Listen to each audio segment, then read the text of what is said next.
Terah ketiga iaitu meningkatkan taraf pendidikan dan TVET atau pendidikan dan latihan teknikal dan vokasional. Merupakan tunjang kemajuan dalam mana-mana masyarakat yang ingin melonjak ke tahap yang lebih tinggi. Sesebuah negeri boleh membina bangunan yang megah, jalan raya yang luas dan projek yang gah. Namun tanpa rakyat yang berpengetahuan, celik teknologi, berkemahiran dan berdaya saing, pembangunan itu tidak akan mampu dipertahankan dalam jangka masa yang panjang. Modal insan yang berkualiti bukan sekadar lambang kebijaksanaan sesebuah kerajaan, tetapi merupakan jaminan utama untuk masa depan negeri Pahang. Pendidikan yang kukuh adalah permulaan kepada setiap kejayaan.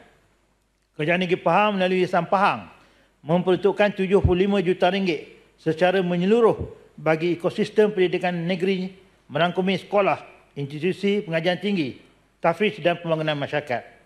Daripada jumlah itu, RM24 juta disediakan sebagai beasiswa kepada 50,000 pelajar sekolah rendah dan menengah sebagai usaha memberi ruang yang lebih luas kepada anak-anak Pahang untuk mencapai kecemerlangan. Kerajaan negeri melalui Yayasan Pahang memperuntukkan RM8 juta kepada pembangunan komuniti belia dan graduan. Ini mencerminkan kesungguhan kerajaan negeri untuk memperkukuh jaringan sosial dan modal insan kepada semua peringkat. Langkah ini menunjukkan negeri Pahang tidak berkompromi apabila menyentuh soal pendidikan anak bangsa. Setiap wang yang dibelanjakan adalah pelaburan untuk menjadikan generasi yang akan datang lebih berdaya saing, lebih kreatif dan lebih bersedia mengemudikan masa depan negeri.